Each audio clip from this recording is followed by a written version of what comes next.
사랑하는 은혜생교회 성도 여러분들 안녕하십니까? 김광훈 목사입니다. 우리 오늘 하루도 하나님의 말씀을 가까이 하고 또 이 말씀을 통해 하나님을 경외하며 살아갈 때에 오늘 하루 하나님의 도우심과 우리의 기도에 응답하심을 경험할 수 있는 우리 귀한 하루, 또 귀한 성도들이 되었으면 좋겠습니다. 이 시간 함께 살펴볼 하나님의 말씀은 열왕기하 4장 1절에서 7절까지의 말씀입니다. 오늘 이 본문은 이 하나님에게 기도하며 또 그 기도의 응답을 받는 아주 모범적인 사례 중 하나인 것 같습니다. 오늘 이 본문에는 이 하나님의 선지자들의 제자, 이 선지 생도의 이 아내가 자신의 남편을 잃고 빚을 떠안고 결국은 빚더미에 앉게 된 이런 어려운 상황 속에 있을 때에 하나님의 선지자인 엘리사를 찾아와서 도움을 구하고 있는 내용을 기록하고 있습니다. 이 과부의 부르짖음과 또 이 과부에게 응답하시는 이 엘리사를 통해 응답하시는 이 하나님의 응답하심을 통해서 우리가 오늘 하루 어떻게 하나님께 부르짖어야 하며 또 하나님께서는 우리에게 어떻게 응답하시는지를 오늘 하루 좀 깨닫고 오늘 하루 정말 하나님의 그 귀한 응답하심을 경험하며 살아갈 수 있는 우리 귀한 성도들이 되었으면 좋겠습니다. 먼저 오늘 이 본문의 1절 말씀입니다.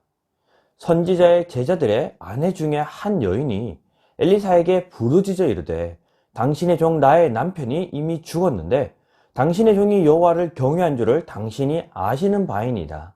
이제 빚준 사람이 와서 나의 두 아이를 데려가 그의 종을 삼고자 하나이다 하니, 지금 이 여인이 놓여 있는 상황은 자신이 남편, 이 선지자의 제자로 살고 있던 이 남편이 빚만 남기고 죽게 됩니다.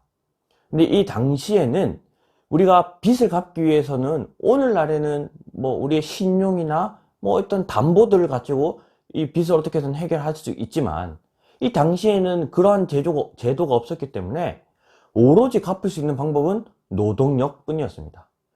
빚진 돈을 갚지 못한다면, 빚진 물건을 갚지 못한다면 그 값만큼의 우리가 노동력을 갚아야 하는 그 시대였습니다. 그래서 이 노동력으로 그 빚을 대신 탕감해야 했었는데 이 노동력을 해결할 수 있는 남편이 죽어버렸습니다. 그래서 이 빚을 받으려고 하는 이 채무자되는 이 빚을 이제 돌려받아야 하는 이 주인이 남편을 대신해서 두 아들의 노동력을 가지고 가려고 하는, 즉 두 아들을 종으로 데려가려고 하는 그런 지경에 이르게 되었다는 거죠. 이처럼 현실의 어려움 속에 놓여 있을 때 이 여인이 어떻게 행동하는지 오늘 한번 살펴보도록 하겠습니다. 우리 먼저 1절에 한 여인이 엘리사에게 부르짖어 이르되, 우리가 정말 현실의 어려움, 또 우리가 정말 하나님 앞에 뭔가 구하는 것이 있을 때는 첫째, 부르짖음이 필요하다는 겁니다. 하나님께서는 하나님의 자녀들의 부르짖음을 결코 무시하지 않습니다. 하나님은 우리의 부르짖음을 들으십니다. 그래서 이스라엘 백성들이 이 애굽 땅에서 정말 그 고된 노동 속에서 하나님을 부르짖을 때 하나님이 응답하셨습니다. 출애굽기 2장 23절에 보면요, 여러 해 후에 애굽 왕이 죽었고 이스라엘 자손은 고된 노동으로 말미암아 탄식하며 부르짖으니 그 고된 노동으로 말미암아 부르짖는 소리가 하나님께 상달된지라. 하나님은 우리의 부르짖음을 결코 무시하지 않습니다. 그래서 우리가 정말 어떤 어려움이나 정말 하나님께 구해야 할 것이 있다면 지금 이 시간 하나님께 부르짖는 그런 귀한 성도들이 되었으면 좋겠습니다. 그런데 하나님은 모든 자들의 부르짖음에 응답하지는 않습니다. 하나님께서 응답하시는 부르짖는 자들은요, 우리 1절을 계속해서 보면 당신의 종 나의 남편이 이미 죽었는데 당신의 종이 여호와를 경외한 줄을 당신이 아시는 바나이다. 하나님께서 응답하시는 이 부르짖는 자들은 어떤 자들이냐면요, 하나님을 경외하는 자들입니다. 하나님께서는 하나님을 경외하는 자들의 부르짖음에 응답하신다는 거죠. 그래서 우리가 기도할 때에 하나님께서 우리의 기도에 응답하지 아니하신다면 우리가 하나님을 경외하고 있는가를 먼저 살펴볼 필요가 있습니다. 그래서 이 잠언서에도 보면요, 잠언 9장 10절입니다. 여호와를 경외하는 것이 지혜의 근본이다 라고 말하고 있습니다. 그래서 이 근본이라고 번역된 이 단어는 시작이라는 뜻입니다. 여호와를 경외하는 것부터가 우리의 신앙의 시작이라는 거죠. 그래서 우리가 하나님께 부르짖기 전에 먼저 우리가 하나님을 경외해야 합니다. 하나님을 두려워해야 되고요. 하나님 앞에 우리가 겸손해야 하고요.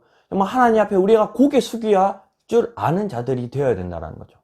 우리가 하나님 앞에 경외할 때, 하나님을 경외하는 자들로서 하나님 앞에 겸손할 때에 하나님은 우리의 부르짖음에 응답하신다는 겁니다.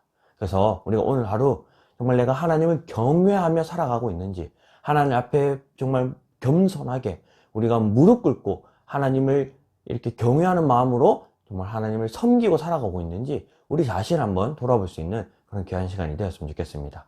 이처럼 하나님을 경외하는 자의 부르짖음에 하나님께서는 결코 그 부르짖음을 무시하지 않습니다. 하나님께서 이 엘리사를 통해서 이 과부의 부르짖음에 응답하시는데요. 2절 3절입니다. 엘리사가 그에게 이르되 내가 너를 위하여 어떻게 하랴? 내 집에 무엇이 있는지 내게 말하라. 그가 이르되 계집 종의 집에 기름 한 그릇 외에는 아무것도 없나이다 하니 이르되 너는 밖에 나가서 모든 이웃에게 그릇을 빌리라. 빈 그릇을 빌리되 조금 빌리지 말고 너는 내 두 아들과 함께 들어가서 문을 닫고 그 모든 그릇에 기름을 부어서 차는 대로 옮겨 놓으라 하니라. 하나님께서는 어떻게 응답하시냐면요, 그 여인이 가지고 있는 것에서부터 응답하신다는 겁니다. 그 여인에게서 엘리사가 묻습니다. 지금 너에게 있는 게 무엇이냐? 그래서 그 여인이 지금 가지고 있는 것은 기름 한 병밖에 없다라고 말해요. 이 한 병은 정말 그들이 하루치 사용할 수 있는 양의 기름, 아주 적은 양의 기름입니다. 이 여인이 얼마나 가난했냐면 자신이 지금 가지고 있는 것은 고작 이 한 병의 기름밖에 없었다라는 거죠. 하지만 하나님께서는 이 여인이 가지고 있는 이 한 병의 그릇으로 이 여인의 부르짖음에 응답하신다는 겁니다. 그래서 우리가 기도하고 하나님께 부르짖을 때 우리가 없는 것을 달라, 우리에게 없는 것을 구하는 그런 기도가 아니라 지금 우리에게 주어진 것에 감사하는 그런 우리 귀한 성도들이 되었으면 좋겠습니다. 우리가 가지고 있는 게 고작 기름 한 병이라 할지라도 하나님께서는 그 한 병을 통해 우리의 기도에 응답하신다는 거죠. 하나님께서는 우리에게 주신 것이 족하다라고 말씀하십니다. 그렇다면 지금 우리가 가지고 있는 것, 지금 우리에게 있는 것에 만족하고 감사할 줄 아는 그런 성도들이 되었으면 좋겠습니다. 그래서 내가 지금 누리고 있는 것, 지금 내가 가지고 있는 것, 거기에 먼저 감사하고 살아갈 때에 하나님께서는 우리에게 주신 것을 통해, 지금 우리가 가지고 있는 것들로 통해 우리의 기도에 응답하시고 역사하신다는 거죠. 그래서 오늘 하루 우리에게 주어진 것에 감사하는 그런 성도들이 되었으면 좋겠습니다.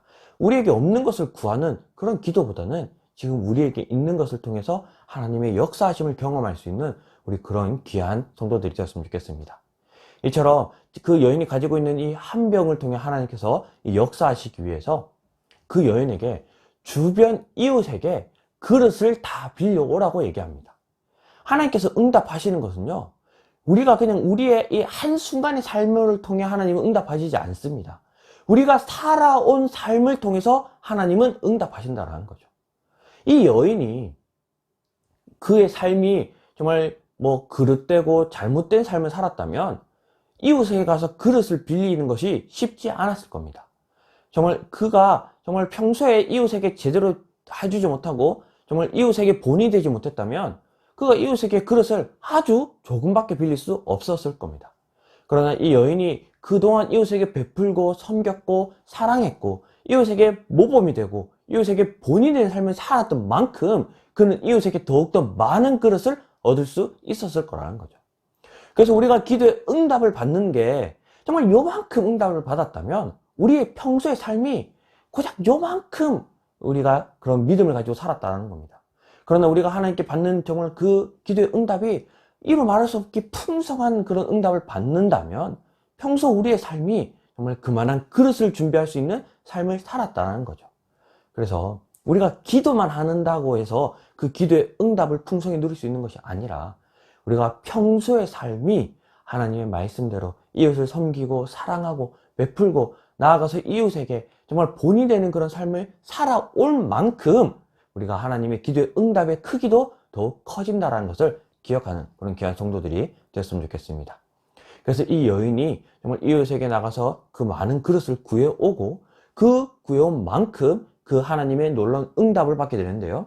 5절, 6절입니다. 여인이 물러가서 그의 두 아들과 함께 문을 닫은 후에 그들은 그릇을 그에게로 가져오고 그는 부었더니 그릇에 다 찬지라. 여인이 아들에게 이르되 또 그릇을 내게로 가져오라 하니 아들이 이르되 다른 그릇이 없나이다 하니 기름이 곧 그쳤더라. 하나님께서 우리에게 부어주시는 그 놀라운 은혜는 우리의 그릇의 양만큼 부어주신다는 거죠. 우리가 평소에 우리가 살아온 이런 행실과 하나님 말씀에 순종하고 살아온 그 삶의 그릇이 크면 클수록 하나님께서 부어주신 은혜는 더욱 많을 것이고요. 우리가 평소에 살아온 것은 하나님은 안중에도 없고 우리가 말씀대로 살지도 않고 이웃을 사랑하지도 않고 그릇되게 살아왔다면, 우리의 그릇이 고작 요만하다면 하나님은 우리에게 부어주시고자 하는 그 은혜가 클지라도 우리가 받는 은혜는 요만큼밖에 안 된다라는 겁니다. 그래서 우리가 오늘 하루 우리의 삶을 정말 그릇을 준비할 수 있는 그런 삶을 사는 성도들이 되었으면 좋겠습니다. 그래서 오늘 하루도 하나님 말씀을 잘 실천하고 이웃을 섬기고 사랑하고 나아가 이웃에게 하나님의 사랑을 전하는 그런 매일매일의 삶이 차곡차곡 쌓일 때에 그만큼 우리에게 부어주신 하나님의 은혜도 우리에게 차곡차곡 쌓여간다는 사실을 기억하는 그런 귀한 성도들이 되었으면 좋겠습니다. 그런데 여기서 그치면 우리의 신앙은 정말 이 구원에 이르는 신앙에 이르지는 못할 것 같습니다. 왜냐하면 예수님께서 이 땅에 오셨을 때 10명의 나병 환자들을 고쳐주셨습니다. 그런데 이 10명의 나병 환자 중 9명은 고침을 받고 각자의 삶으로 다 떠나버렸지만 한 명의 이 나병 환자, 고침을 받은 나병 환자만이 예수님께 돌아오게 됩니다. 그때 예수님께서 그 나병 환자에게 네가 구원을 얻을 것이다, 네가 구원을 얻었노라 라고 그 나병 환자에게 구원을 선포하셨습니다. 우리는 이 땅에서 기도 응답 받기 위해 사는 그런 존재가 아닙니다. 우리가 궁극적으로 바라보아야 할 것은 기도의 응답이 아니라 지금 내 현실에 놓여있는 이 문제의 해결이 아니라 정말 우리가 영원한 천국, 영원한 삶, 구원을 바라보며 사는 자들이 되어야 된다는 거죠. 그래서 오늘 이 여인의 모습도 보면요, 7절에 그 여인이 하나님의 사람에게 나아가서 말하니 그가 이르되 너는 가서 기름을 발아 빚을 갚고 남은 것으로 너와 내 두 아들의 생활하라 하였더라. 이 여인이 그 하나님께 응답받는 것으로 끝나는 것이 아니라 그 응답을 받고 난 이후에 그는 다시 엘리사 앞으로 나아갔다는 겁니다. 그리고 그 엘리사에게 묻습니다. 이제 내가 어떻게 해야 합니까? 그러자 엘리사가 그 여인에게 그 기름을 이제 팔아서 빚을 갚고 그리고 난 뒤에 너와 너의 두 아들이 그것을 통해서 생활하는 데 사용하여라 라고 말씀을 했다는 거죠.